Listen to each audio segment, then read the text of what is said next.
Hello all, this is And Why, and you are listening to the Bible reading series, or watching, and today we'll be in Genesis 20. If you have not watched the first video, for at least the disclaimer, please do so.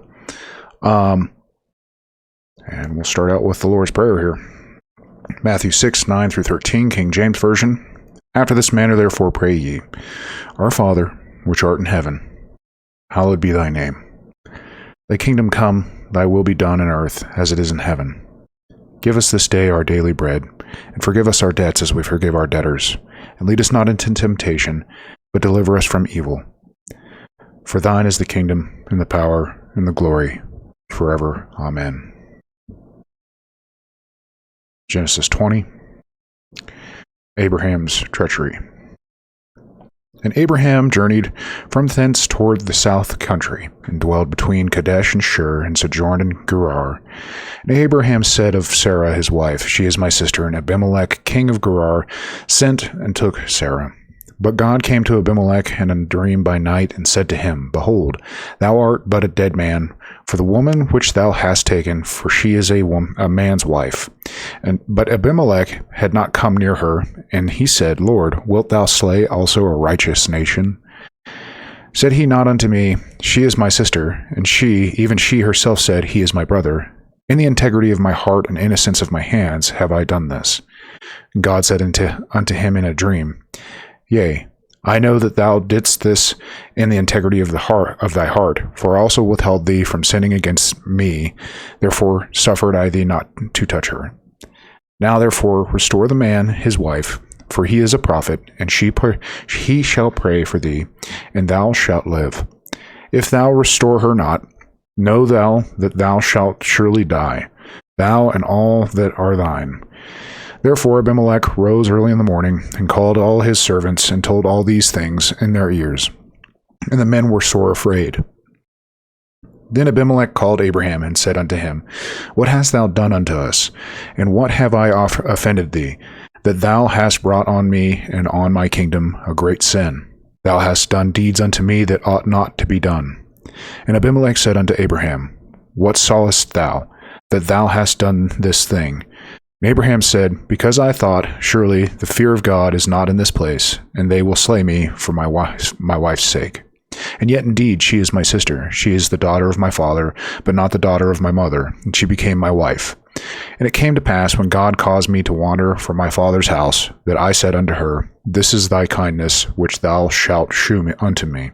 At every place whither we shall come, say of me, He is my brother. And Abimelech took sheep and oxen. Excuse me. Oops. Just lost my place here. And it came to... Whoops. Sorry, guys. I lost my place. And Abimelech took sheep and oxen and men servants and women servants, and gave them unto Abraham, and restored him Sarah his wife. And Abimelech said, Behold, my land is before thee, dwell where it pleaseth thee. And unto Sarah he said, Behold, I have given thy brother 1,000 pieces of silver. Behold, he is to thee a covering of the eyes, unto all that are with thee, and with all other. Thus she was reproved. So Abraham prayed unto God, and God healed Abimelech and his wife and his maidservants, and they bare children. For the Lord had fast closed up the wombs of the house of Abimelech because of Sarah, Abraham's wife. That finishes the reading portion. So we're going to see a little bit of change here, but I'm going to go over the story a little bit, because King James verbiage can be a little disorienting. So Abraham journeys from his land away from the cities that were destroyed into this land called Kadesh and Shur, and sojourned in Gerar. Now, I didn't look up this place, so I'm not familiar exactly which orientation he went, but needless to say, he goes into another land. He chooses to do so. They do the same act. Sarah is supposed to say that she is the sister of Abraham, and so they do this in front of Abimelech. Abimelech takes her as his wife, again, just as we saw in Egypt.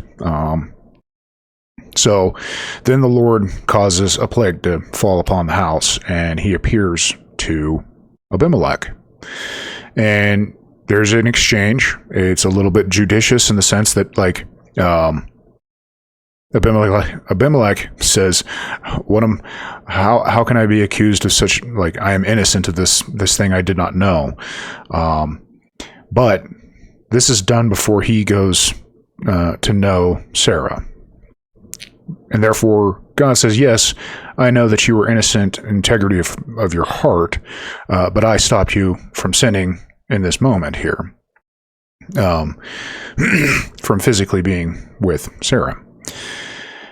But if you continue, this is, you have an option here. You can either continue the way that you're going, or you can turn aside.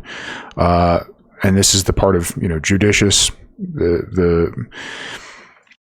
it's the concept that you have the ability to do either or in this moment. So Abimelech decides to do what is righteous. And he goes to Abraham and he's like, what have you done? And Abraham basically makes this excuse. Well, I thought that this place, they didn't fear God, so I wanted to make sure that you didn't kill me and, take my wife. Is essentially it's the same, excuse me, same story we saw in Egypt played over again. However, instead of Sarah receiving the goods from Pharaoh, Abimelech decides to give the goods to Abraham. And instead of, pushing them out of the land, he offers them land to stay in. Unlike the Egyptians, right, of the time, the ancient Egyptians here. And so there's a bit of an exchange that we get to that's controversial, we'll say. One text reads in one way, and there are multiple ways that people have come to understand this interaction of Abimelech speaking to Sarah. So we'll get to that here shortly. So we'll move to the commentary. And so Abraham traveled from there, this opening line. When he saw that the cities had been destroyed and that travelers had ceased to pass by, he migrated from there. Another explanation is to distance himself from Lot, who had acquired a bad reputation because he had been intimate with his daughters. So here he's offering two explanations of why Abraham left. I'm going to give another slightly different one, an alternate explanation to distancing himself from Lot. So once again, I think there's a little bit missed in like a narrative sense that these lands have just been, wiped off the face of the planet, right? And Lot's the only one coming from it. And in a time frame where, scientific rigor and all these things, one could assume, potentially, that Lot was the bearer of this that happened. He's the only one that's coming from that land. So they're like, who is this person? So associating with him, he started to have a bad reputation. So associating with him could land Abraham into deep fire because of this. That's another in my opinion, and another interpretation to include being intimate with your children, which is despicable.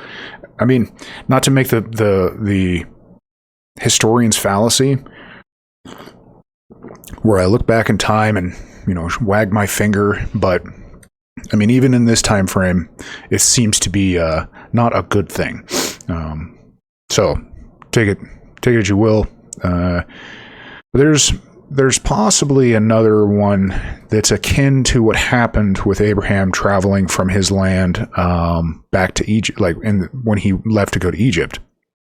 And that might be something like the land was destroyed, and I don't know the specificity of it. So there may have been land that Abraham was using to live, and so this was a similar, almost drought-like experience, or famine-like experience. So there is another potential there in my opinion. So there's many reasons we could read into why Abraham traveled, but he did. He left after the destruction of that land to this Gerar.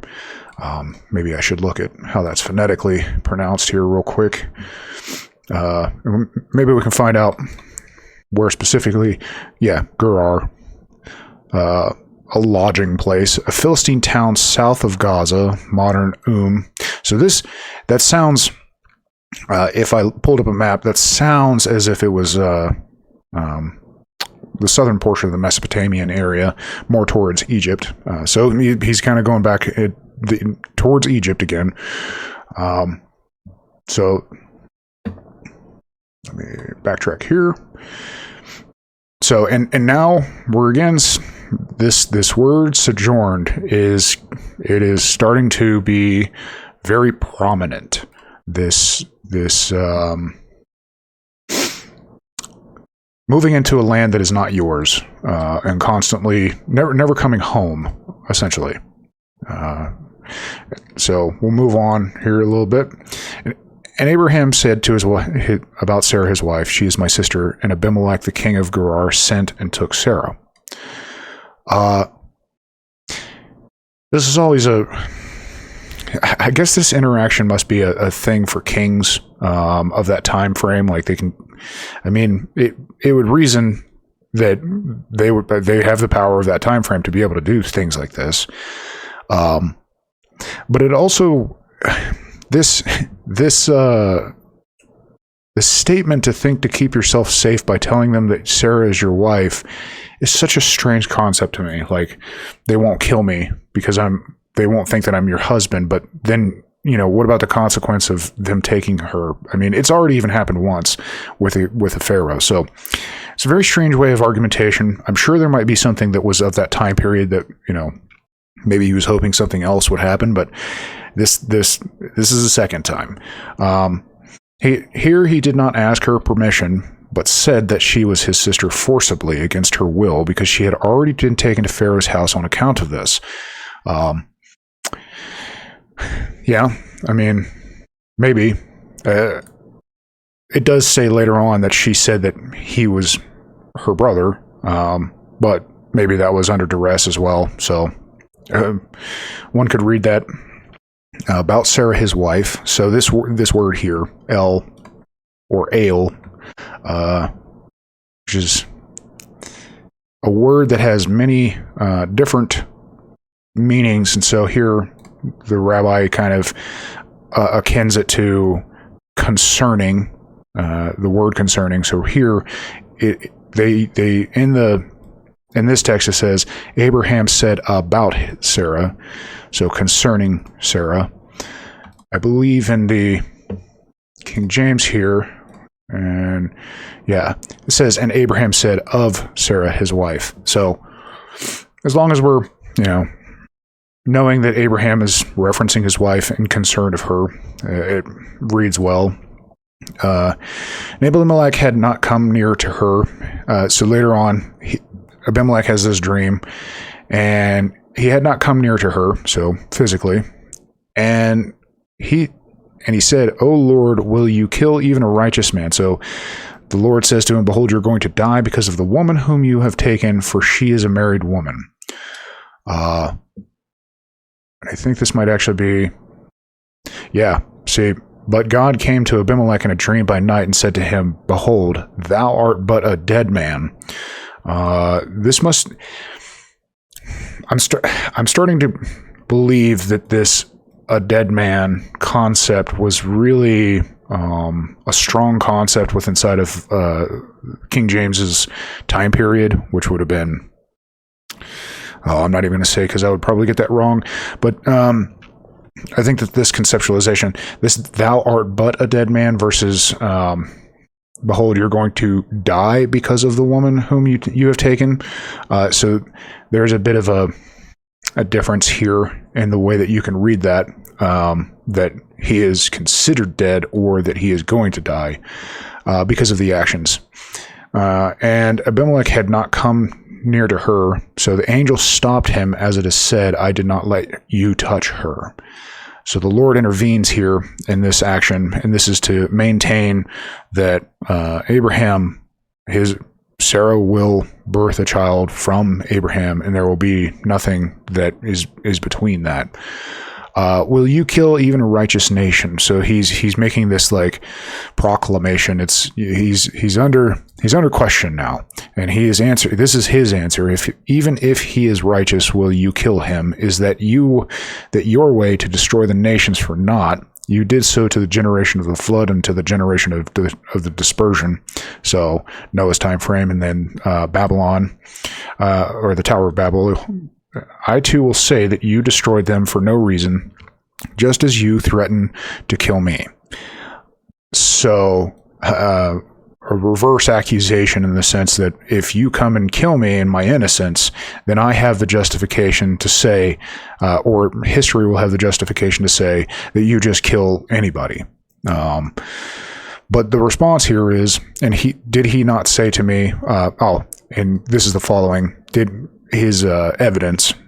So did he not say to me, she is my sister? And she said, he is my brother. So this is where I kind of have a little bit of the forcible seems odd, but we'll leave it there because it could be, she did say it, but under, certain circumstances. With the innocence of my heart and with the purity of my hands have I done this. So even this is to include her servants, camel drivers, and donkey drivers. I asked them all, and they said, he is her brother.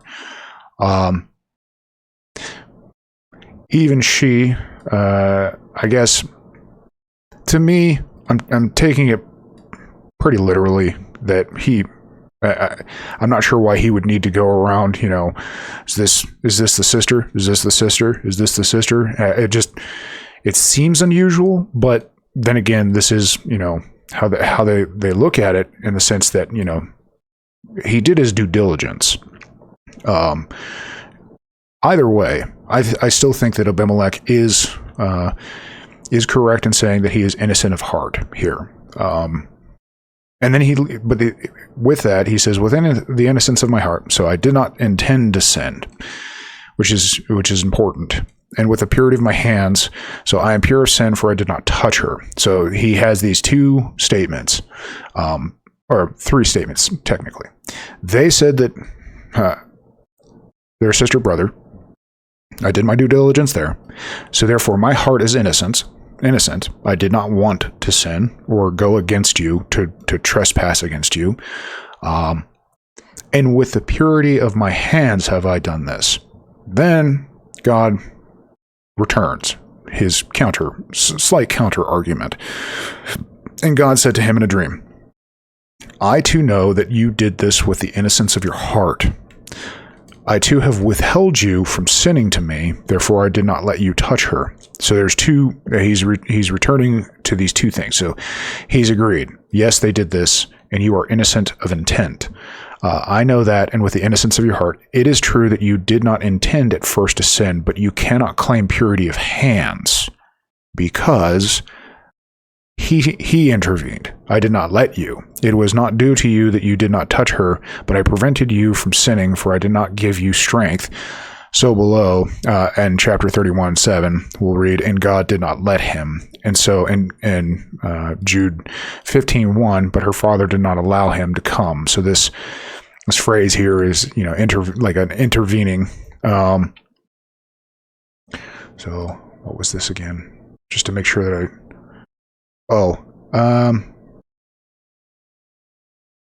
I think that's later on. So now we see, so God is agreeing, yes, your heart is innocent, and that is why I intervened in such a way. Now there is the other part of this that's going on, that there is a plague apparently on Abimelech's people because of what's going on here.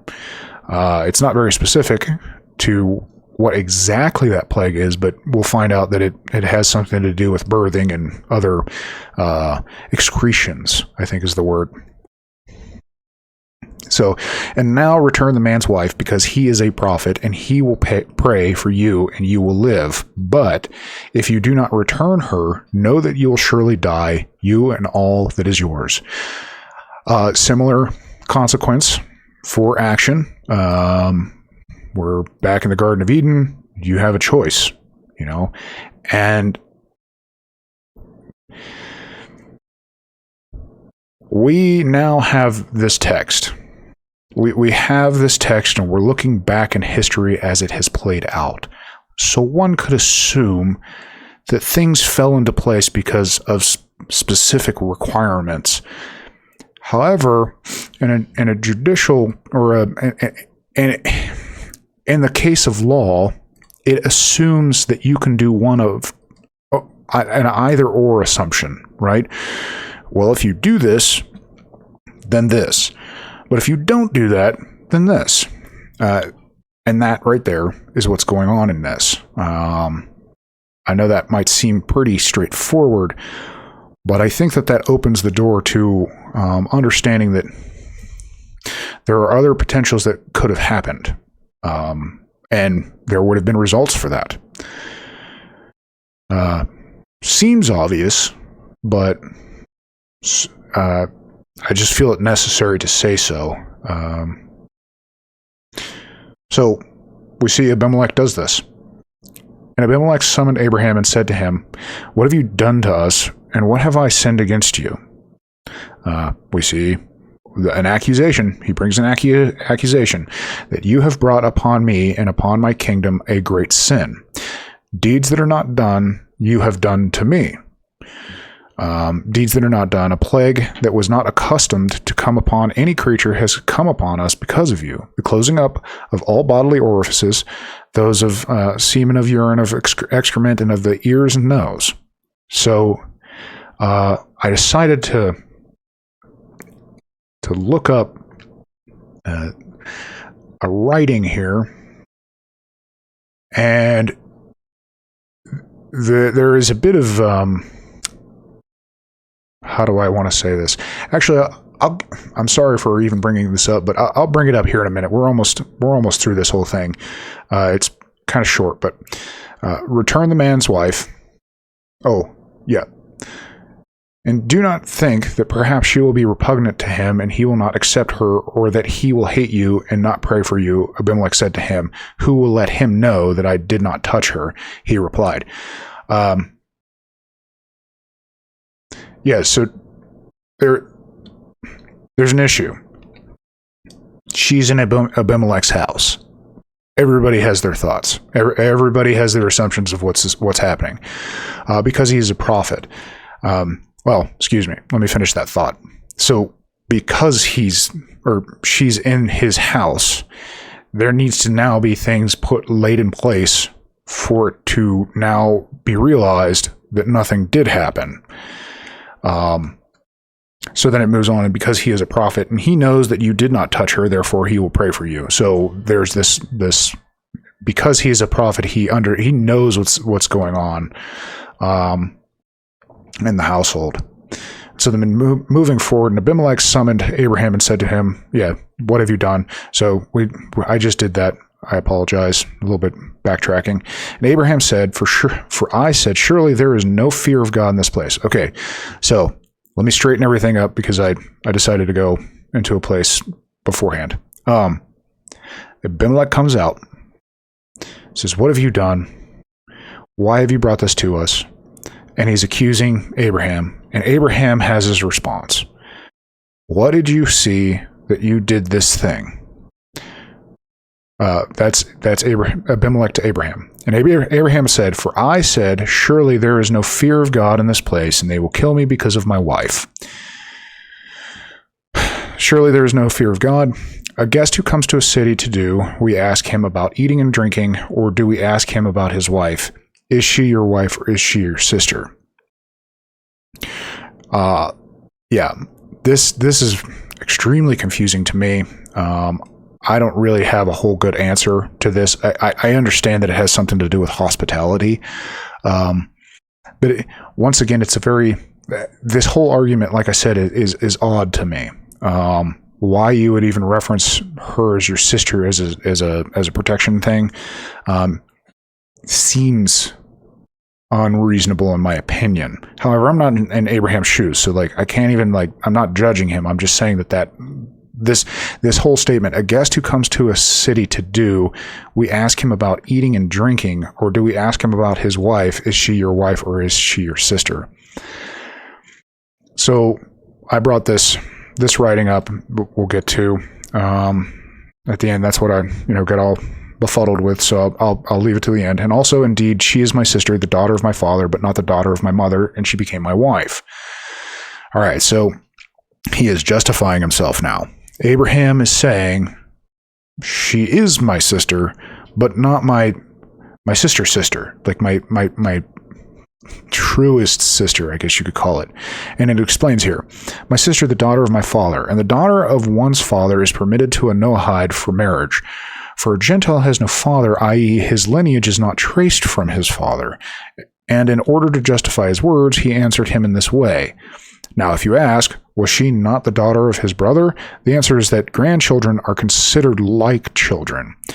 Therefore, she was considered as Terah's daughter, and so did he say to Lot, for we are kinsmen. So referencing back to how Lot is not his direct brother, literally, which means this kinsman means brother, but in fact, Lot was his brother's son. But not the daughter of my mother. Haran was born of a different mother than Abraham. So what I'm trying to say is this is like a distant family member, not a direct sibling with Abraham. So he's twisting it to be, yes, we call, like, she is, I guess in this word, kinswoman, or kinsman, she is a part of my family, and that's why I can consider her my sister, but she's not my real sister, and that's how she became my wife. And it came to pass when God caused me to wander from my father's house, and so he's explaining what happened with Egypt, that I said to her, this is your kindness, which you shall do with me. Whether we come, say about me, he is my brother.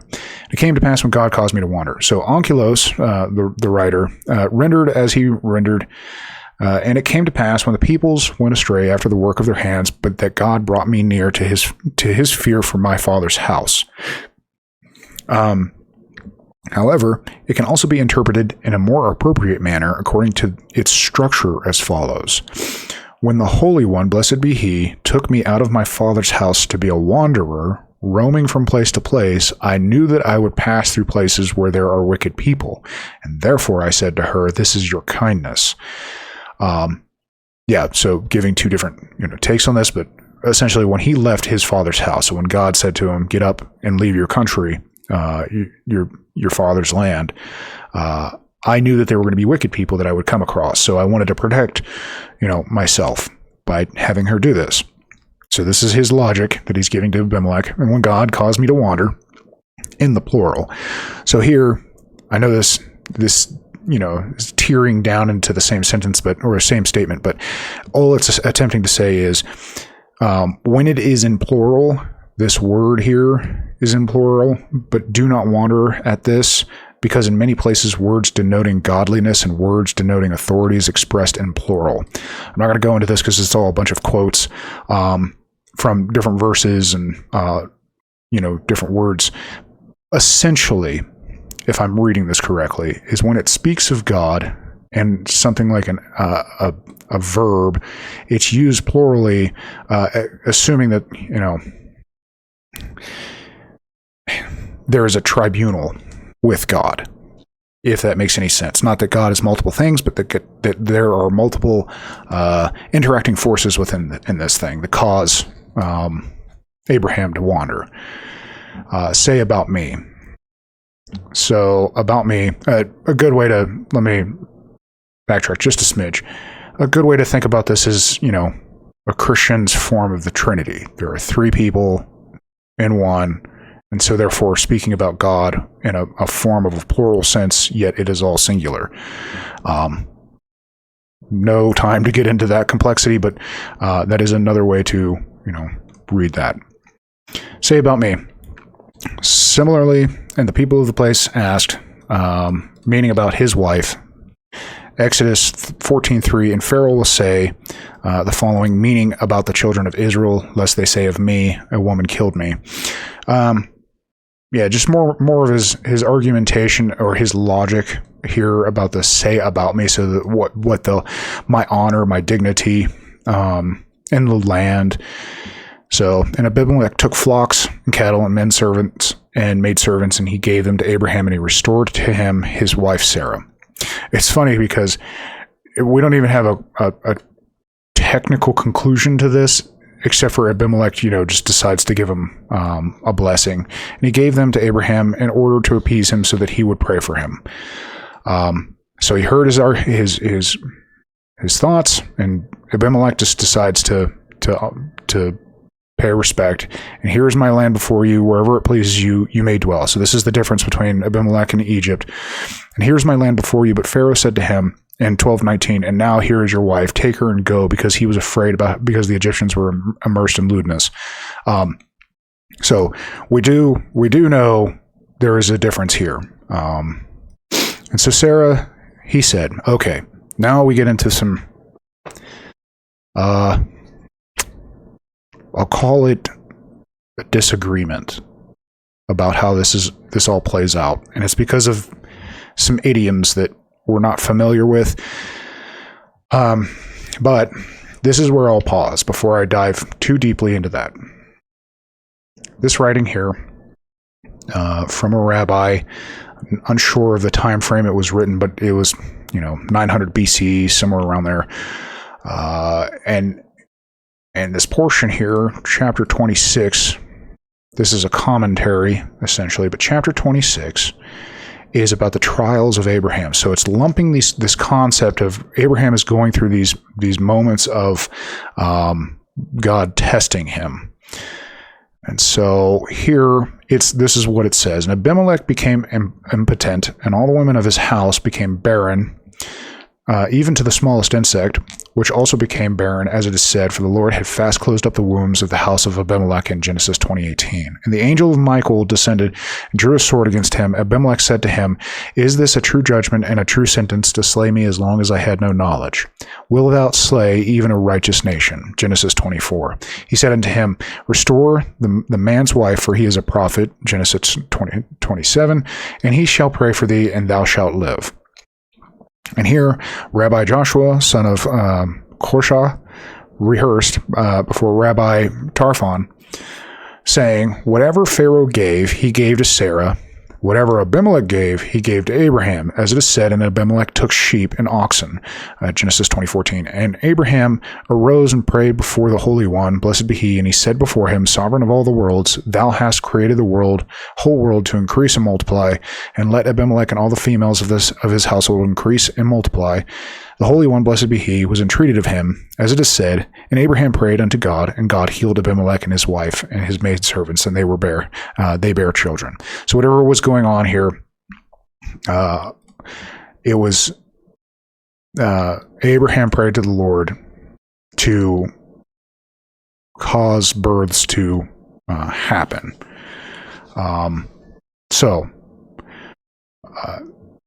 Hopefully that kind of gives a little bit of an understanding of what this plague thing was going on.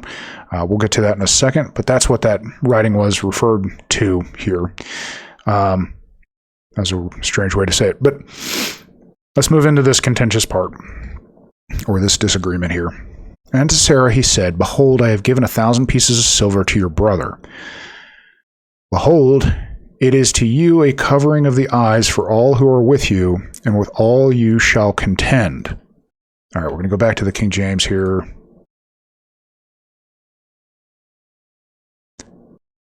And unto Sarah he said, behold, I have given thy brother 1,000 pieces of silver. Behold, he is to thee a covering of the eyes unto all that are with thee, and with all other. Thou she was reproved. So, here's the two personal major differences. There might be some minor ones. he is to thee a covering of the eyes, and she was reproved. And this, it says, behold, it is to you a covering of the eyes for all who are with you, and all with all you shall contend. So, let's go through the rabbi statements.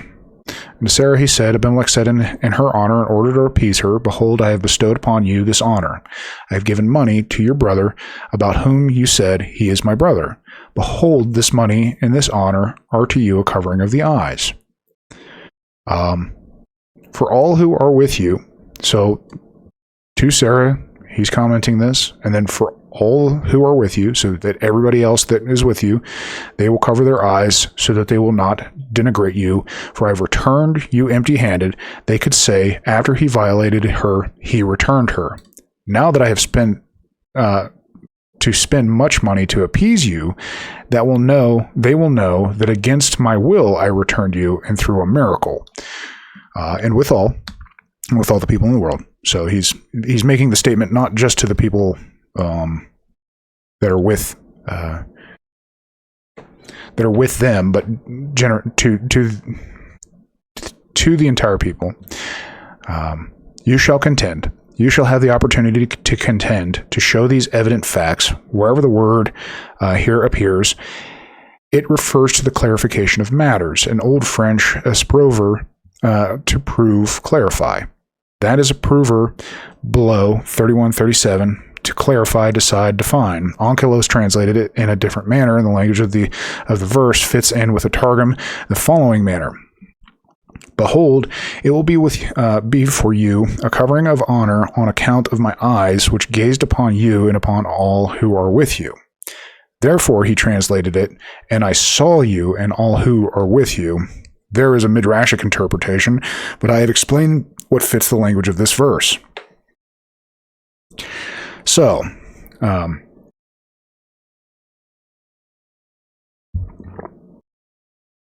excuse me.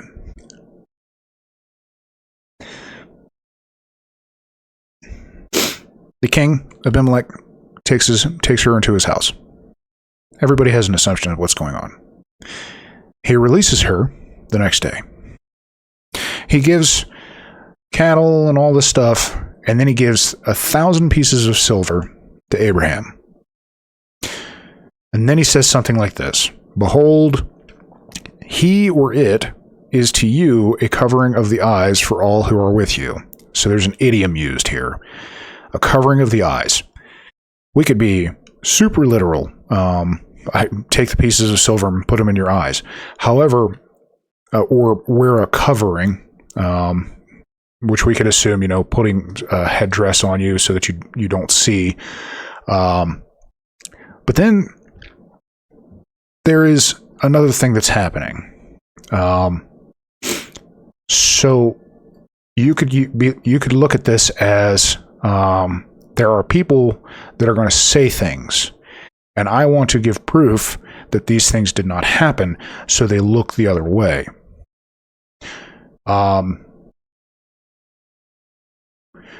Went down into another Stack Exchange to read some comments from other individuals. The conclusion on this one: the willingness of a man of power and substance such as Abimelech to humble himself before men in sight of those of Sarah, Abraham's people, and all other, and thus before God, by offering so great a compensation, was surely the proof that Sarah's nakedness had not been uncovered. Sarah was certainly vindicated by Abimelech's righteousness, intent, and humble behavior, but Abraham and Sarah were also reproved/rebuked for their dependence on themselves rather than God. So regardless of the writer's intent for the Hebrew word, here, I think the meaning of the passage is pretty clear, and either meaning for this difficult word is acceptable. However, and this is why I said it is to you and he is to you, because if we read it as he is to you via covering of the eyes, as instead of this proof here, it's in the King James, it's stating that Abraham is the covering of the eyes, and that you have been reproved by God for what you have done. But if we look at it this way, all you shall contend, or it is to you, so this the direct line here, the 1,000 pieces of silver to your brother, this thing, it, 1,000 pieces of silver, is to you a covering of the eyes for all who are with you, and with all you shall contend. So when people accuse you, this will be the proof, so that is the covering of the eyes of what happened. It. Personally, I have to take the latter. I'm not the authority here, but it logically makes sense. So, for me, seeing it as I'm giving you 1,000 pieces of silver so that you shall be reproved is an odd concept. Because then you would assume that you would be blessed and you're being reproved. However, there is because it is complex, I could see it being that way. Take it or leave it. It is just know that this here is one of the first of many to come of things that I wouldn't say is entirely problematic to the entire book. Like, accuracy does not disprove. So, like, if something is inaccurate, that doesn't mean the thing isn't true. Pi, the number pi, 3.14, isn't 3.14. 3.14 is not pi, but it is pi. It's just an inaccurate form of pi. If you wanted to have a true pi, like the true number, you'd have an infinite number, and it's almost uncountable because, well, the complexity of something being infinite is, beyond our minds. So therefore, we use something like 3.14 or the symbology of the pi to represent it.